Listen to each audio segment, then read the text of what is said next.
Jadi jangan main-main, kalau sedang di bumi, sudah jangan main-main, itu singkat. Ingat, kita itu begitu singkat, dan kita celakanya, kita tidak tahu kapan kita pulang. Ini masalahnya. Dan mungkin saja, bisa terjadi kapan yang tidak kita kehendaki. Malam ini bisa, besok bisa, kita tidak tahu kapan pulang. Kalau Anda sudah merasa yakin akan pulang, akan meninggal dan begitu singkat, maka orang cerdas pasti akan menyiapkan bekal untuk pulangnya. Dan jangan main-main lagi. Ya, ibadi, kata Allah dalam hadis qudsi, ibadi khalaqtuka lil ibadati fala tal'ab. Hambaku, aku ciptakan kau itu untuk banyak ibadah, jangan banyak mainnya. Wa ma khalaqtul jinna wal insa illa liya'budun. Wa qasamtu laka rizqaka fala tat'ab. Dan kamu mesti yakin aku telah tentukan kadar rizkimu, jangan terlalu lelah. Kerja ini hanya untuk mengumpulkan. Aku udah bagi, kamu berikhtiar, kamu dapat. Kamu mendekat kepada saya untuk ibadah, saya berikan keberkahan dan luaskan rizkimu. Kamu tinggalkan saya untuk mencari dunia, maka saya akan buat kamu sibuk dalam urusan dunia. Kamu merangkak mencari dunia, sibuk. Malam mikirin dunia, sore mikirin dunia, siang mikirin dunia. Dan kata Allah, saya pastikan kamu pun tidak akan meraih lebih daripada apa yang telah aku tetapkan untukmu. Di bawah secapek Anda pun dapatnya cuma segitu juga. Jangan terlalu banyak main.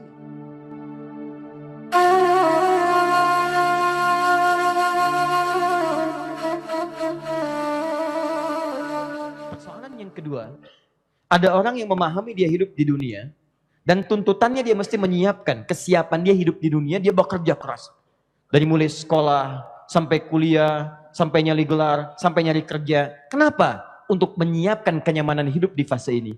Tapi dia lupa, semua kenyamanan itu akan dia tinggalkan, dia akan pindah ke sini. Celakanya, dia tidak menyiapkan fase kehidupan yang di sini. Anda bayangkan, dalam urusan dunia saja kalau nggak tahu petanya, orang yang nggak tahu Masjid Salman ITB, berliku jalannya, tidak mudah sampainya. Terus nggak punya peta, nggak nyampe-nyampe dia. Anda yang nggak punya persiapan hidup di dunia, nggak akan pernah nyaman hidupnya. Mudah untuk dilakukan. Segala kenyamanan yang diharapkan belum tentu bisa diraih. Sekarang Anda merasa, saya hebat nih urusan dunia. Harta ada, kendaraan cukup, hidup nyaman. Tapi persoalannya Anda nggak paham, taunya meninggal aja. Nggak tahu kalau setelah meninggal ada kehidupan di sini. Nggak tahu ada kehidupan yang di sini lagi. Kalau nggak disiapkan, yang paling bahaya, dunia itu sementara. Sedangkan akhirat sifatnya abadi. Jadi kalau Anda kaya di dunia, kayaknya cuma sementara. Begitu selesai waktunya, datang nanti fase yang ini, maka semua yang di dunia akan Anda tinggalkan. Bahkan manusia sepakat mengatakan, dia telah meninggal dunia. Meninggal dunia, meninggalkan semua kaitannya dengan dunia. Di semua yang Anda peroleh di dunia akan ditinggalkan. Silahkan cek. Handphone, dunia, gak akan dibawa. Karena proyek alam kubur itu bukan proyek dunia. Makanya sifat-sifat dunia gak masuk ke alam kubur. Barang-barang dunia gak akan dibawa. Pernah lihat orang dikubur bawa mobilnya? Pernah lihat orang dikubur masuk rumahnya ke situ?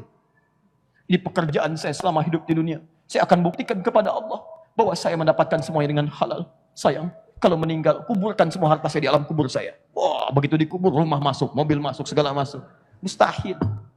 Ini handphone yang dipakai foto nih. Depannya Superman tuh. Pinjem mas.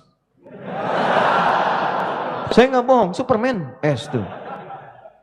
Sehebat apapun handphone ini, tidak akan pernah dibawa ke alam kubur. Silahkan cek. Ini halal ya Allah.